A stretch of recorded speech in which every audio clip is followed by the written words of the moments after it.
Amid the fabled hills of Judea in southwest Asia stands Jerusalem, the capital of Palestine.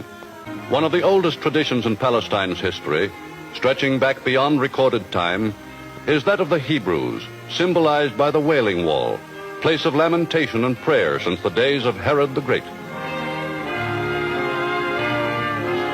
In no other religion has Palestine a more deep and mystical significance. Today, millions of them center their immemorial hopes for fulfillment of this promise on the new Palestine, with its shining city of Tel Aviv, built by Jews on desert and swampland. The Jews were promised a national home in Palestine by Britain's Earl of Balfour, a policy endorsed by Woodrow Wilson and the League of Nations, which made Palestine a British mandate. But in 1939, with war in the offing, London issued a white paper which strictly limited the number of Jews admitted into Palestine. Since that time, as a result of British immigration restrictions, the Jewish increase has scarcely kept pace with that of the Arabs.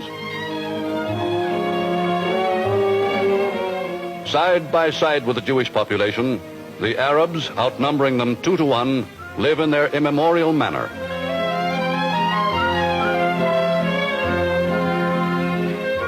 Though noted for their independence and readiness to fight, the Arabs have in recent years been coming into Palestine in increasing numbers as workers.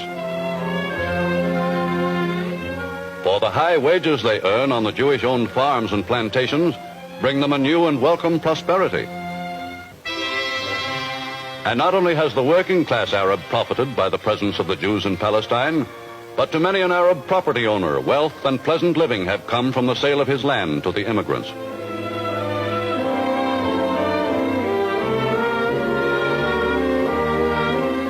Nevertheless, the Arabs are determined to keep Palestine an Arab country and to resist every move by Britain to admit more refugees. And their threats are backed up by the League of Arab States and by armed and trained men, ready to shatter the peace of the Near East by a religious war.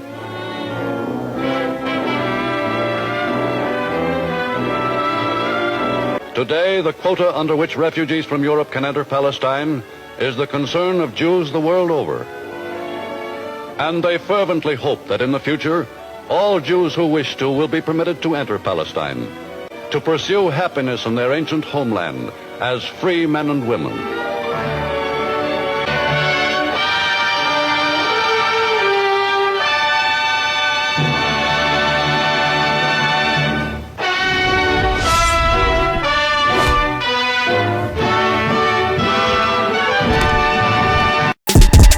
Israel is not asking the world for fantasy. Israel is asking to be understood in truth. This is not a game. This has happened before. Passover, Jerusalem. Fact or fiction? Attack. Paris, 1900. More than 50 million people from around the world visited the Universal Exposition, a World's Fair intended to promote greater understanding and tolerance among nations, and to celebrate the new century, new inventions, exciting progress. The 20th century began much like our own, with hope that education, science, and technology could create a better, more peaceful world. What followed soon after were 2 devastating wars. Deutschland ist nun erwacht. Die Macht haben wir nun in Deutschland gewonnen. Nun gilt es, das deutsche Volk zu gewinnen.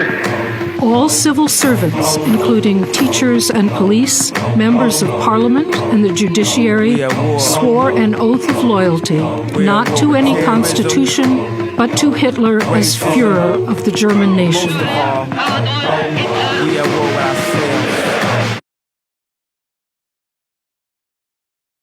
Well, first I would say that I think there are only 2 nations on this planet that can claim they have a biblical relationship with one another. One is Israel, one is Iran. You've been sold a story. Simple, clean, easy to share.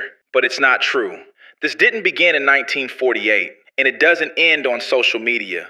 While you post, rockets are aimed at civilians. While you protest, terror is funded, trained, and repeated. You call it resistance, but ask yourself, why does it always target the innocent? This isn't politics. This is truth versus the story you were given. You may conquer the land. You may slaughter the people. That is not the end. We will rise again. The day Rome falls, there will be a shout of freedom such as the world has never heard before. And maybe that's what this is really about. Not just history, not just headlines, but memory. Because this story, it didn't start with me. My family traces back to a descendant from the house of David. In 1741, he came to this land, not for comfort, not for power, but because something in him knew this place mattered. Through storms, through exile, through generations, that thread never broke. And now somehow I'm here. City of Jerusalem. Not as a historian, not as a politician, just trying to understand what this story really is. Because if this land still carries memory, then maybe this isn't just happening again. Maybe it was never finished. This is one of the latest boards to give away. Super sick. All right. Urgent reports coming in from Jerusalem. Did you see this deepfake? It's spreading fast. Officials confirm the ceasefire is holding, but others dispute this. And I quote, a fervent admirer of Jesus Christ, Durant, stated that morality by itself is not enough to ensure survival. A morally superior civilization may still fall to a ruthless enemy if it does not have the power to defend itself. If I forget thee, O Jerusalem, may my right hand forget its cunning. If I do not remember thee, let my tongue cleave to the roof of my mouth. If I prefer not Jerusalem to my chief joy. For Zion's sake I will not hold my peace, and for Jerusalem's sake I will not rest until the righteousness thereof go forth as brightness, and the salvation thereof as a lamp that burneth.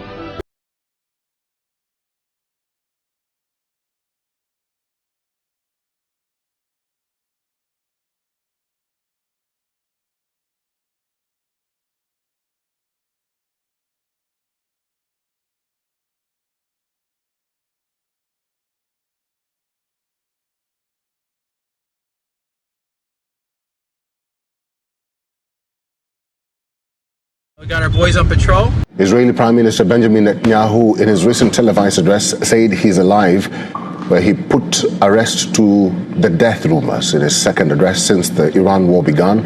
Netanyahu has ignited a major furor of his comments related to the Genghis Khan. Netanyahu referenced Jesus Christ and the Genghis Khan while speaking on the ongoing Iran war.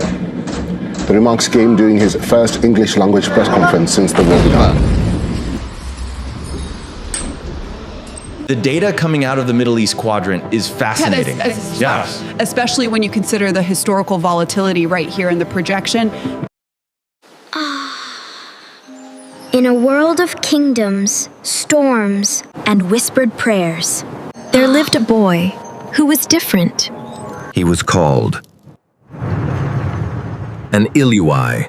No. A prodigy.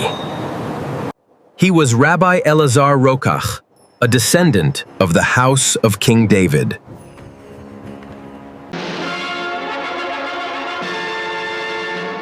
The march of time.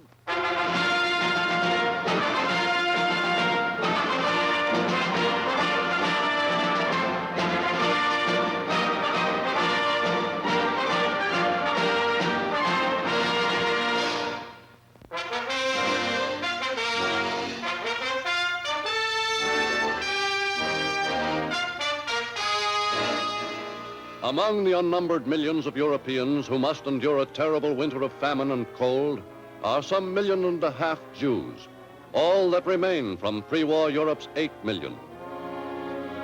Those Jews who have kept their lives have kept little else save the hope of escape from the scenes of their torment. But for most of them, escape from intolerance and privation is at present impossible.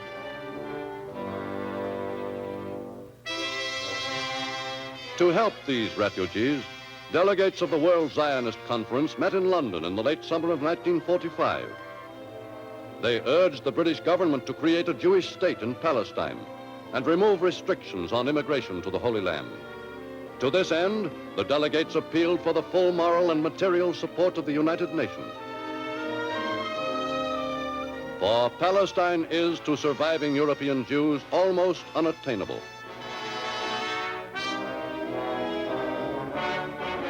Only a few thousand Jews escaped from war-ravaged Europe in 1945 to find sanctuary in Palestine. Those who have set foot on Palestinian soil have benefited from an already smoothly functioning organization capable of handling many more refugees than immigration restrictions allow.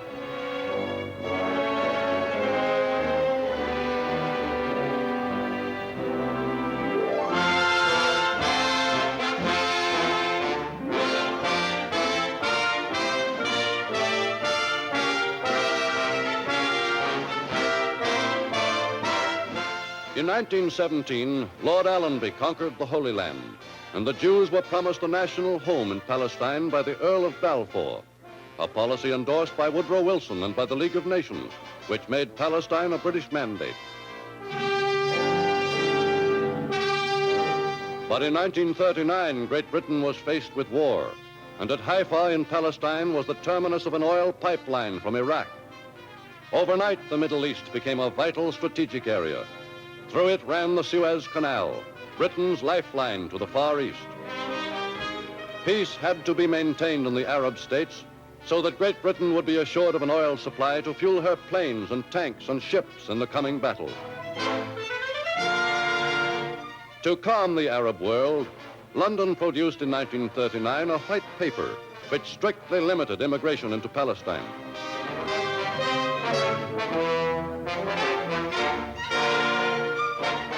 Many fair-minded men and women found this policy a relic of the days of appeasement, and throughout the war it was under attack from many sides. This conference urges the British government to abrogate the policy set out in the White Paper of 1939 and to open Palestine to unrestricted Jewish immigration and resettlement. In 1945, with war's end, the British Labour Party, committed to a liberal immigration policy in Palestine, was swept into power, and a new cabinet was formed, headed by the sincere and progressive Clement Attlee. Quickly, the London spokesman for the Arab states warned Britain's new government that the Labour Party's policy was not acceptable to the Arabs. Every Jew that arrives in Palestine is one more brick in the structure of the proposed Zionist state, one more unit towards the Zionist majority against the Arabs, so that it is impossible for the Arabs to regard the matter only in its humanitarian aspect. The political question was finally settled by the White Paper, and any attempt to force more refugees on Palestine now, on whatever grounds it is ostensibly made, would be a breach of that settlement. A prompt answer came from Professor Harold J. Lasky, chairman of the Labour Party and semi-official advisor to Great Britain's new government. The Labour government must make sure that pan-Arabism, so carefully cultivated since 1939, understands decisively that the tragic remnant of European Jewry will not be sacrificed to make a holiday for Arab landlords in the Middle East. Palestine has for centuries been the focal point of many religions, birthplace of the Christian and Hebrew faiths, and sacred to the Muslim world as well. Though Palestine is still predominantly Arab, the Jewish population increased greatly from the early 20s until 1940. Since that time, as a result of British immigration restrictions, the Jewish increase has scarcely kept pace with that of the Arabs. But those immigrants who have made Palestine their home have created within the last 20 years a beautiful and spacious metropolis, Tel Aviv, where formerly there were sand dunes and malarial swamps.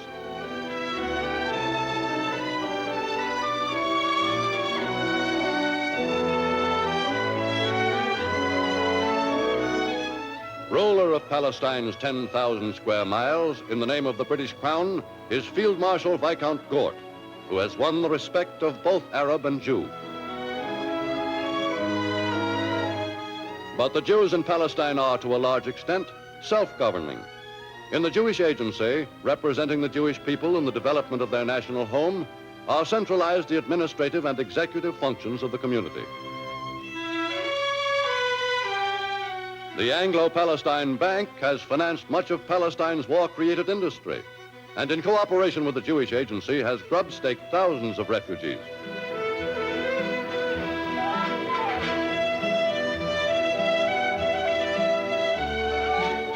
Palestine's prosperity is reflected in Tel Aviv's own stock exchange, where any fluctuations in national stocks and bonds are watched with an eagle eye by the local brokers.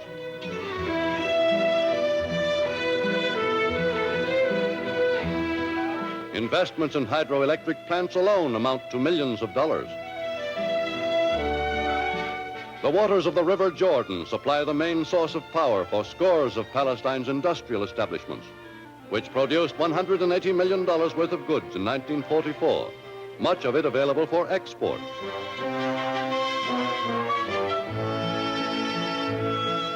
Many industries have benefited by the skill of trained craftsmen who escaped from Europe. A whole new diamond cutting industry has been built, and its future assured by agreement with the British Diamond Trust.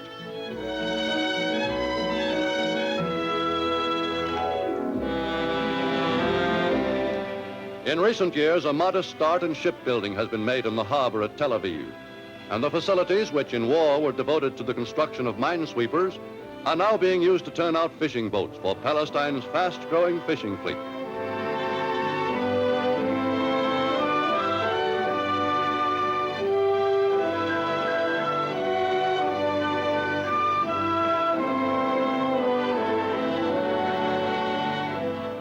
On the shores of the Dead Sea, hundreds of feet below sea level, new plants extract thousands of tons of potash, bromine, and other valuable chemicals each year.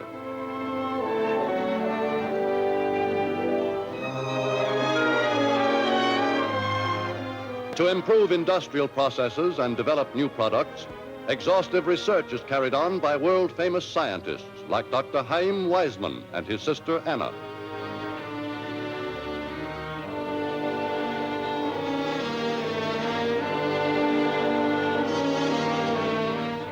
Ensuring the continuity of Orthodox religion, a Talmud school trains future rabbis who, at an early age, begin to acquire the knowledge and wisdom for which they will be revered in future years. Traditionally an intellectual people, the Jews have established Hebrew University, on whose faculty are some of Europe's most famous scholars, and which is today the center of Palestine's cultural renaissance. No less important than education is the physical well-being of Palestine's children.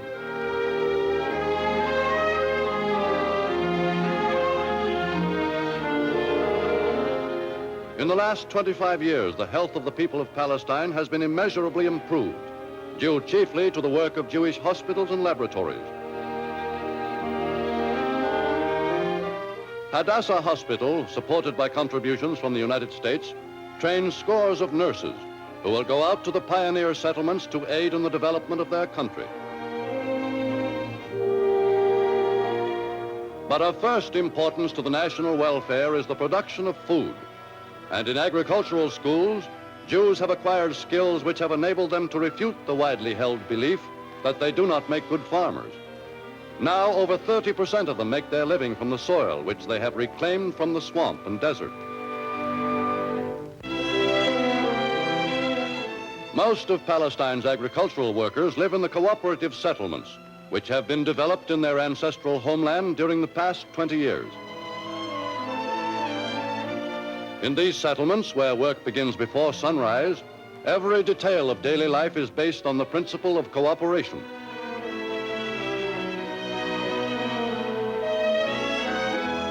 All work in these communities is divided and assigned by an elected committee, whose members must take into account the age and strength of the colonists before assigning them their daily chores.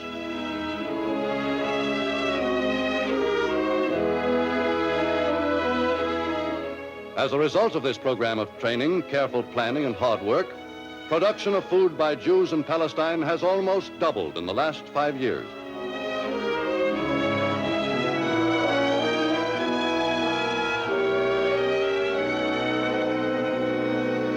But there are also settlements wherein the rugged individualists, who comprise 22% of the farm population, can live and flourish. Following the same cardinal rule of self-help which applies in the co-ops, the individual farmer must work his tract of land to the best of his ability, for he is expected to make the interest payments on his long-term loan at regular intervals.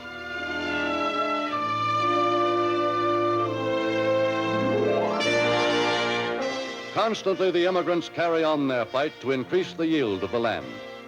First and most pressing need has always been water, which must be dammed up during the rainy season for use in irrigating farmland during the long months of drought.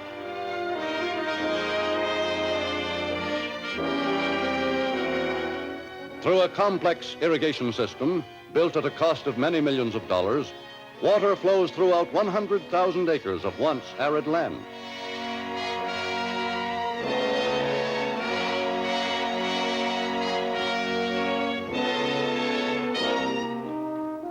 But though a good beginning has been made in the areas occupied by the Jews, they believe that nearly all of Palestine's 6 million acres could be restored to fertility.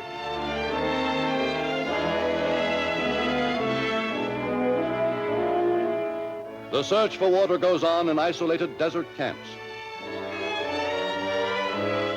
On land abused and eroded for centuries, teams of experts sink test wells, and on their findings will depend the future of that land, whether it is to remain a desert waste or whether, given water, it will be the site of another new and flourishing community brought to life by thousands of settlers. Many a barren field is now being cleared in Palestine to make way for vineyards and farms and villages.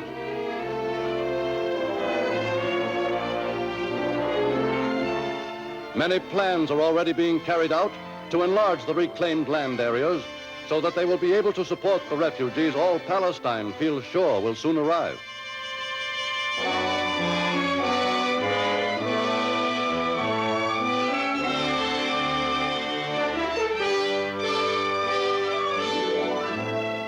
To maintain in these areas Palestine's high standard of health, research stations have been established in an effort to stamp out the disease which for so many years has sapped the vitality and taken the lives of the natives.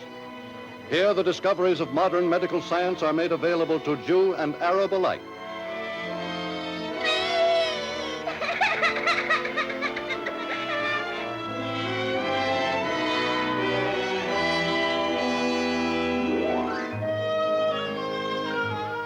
Side by side with the Jewish population, the Arabs, outnumbering them 2 to 1, live in their immemorial manner.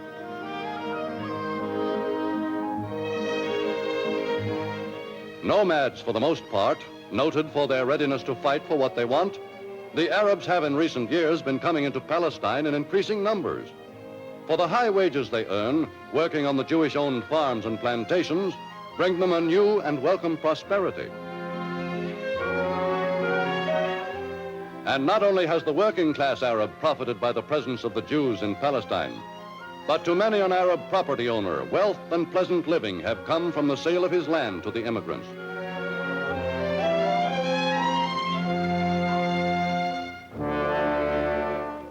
But today, the Arabs worshiping in Jerusalem, Islam's third holy city, are determined that however much they may have benefited from the presence of the Jews, Palestine must remain Arab. Now united in a League of Arab States, they are insistent that the entry of refugees into Palestine must be ended. And their threats of trouble to come are backed up by armed and trained men, ready to fight a holy war which would set the entire Near East aflame.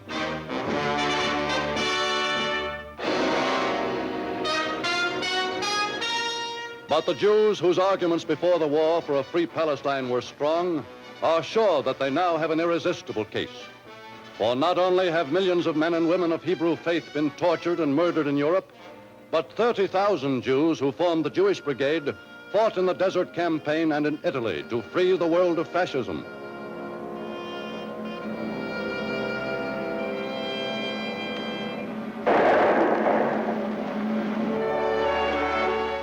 Today, the quota under which refugees from Europe can enter Palestine is totally inadequate. But the remnants of European Jewry fervently hope that with the expected revision of British policy, all who wish will be permitted to enter Palestine, far from the scenes of their torture and degradation, to live happily and courageously as free men and women. Time marches on.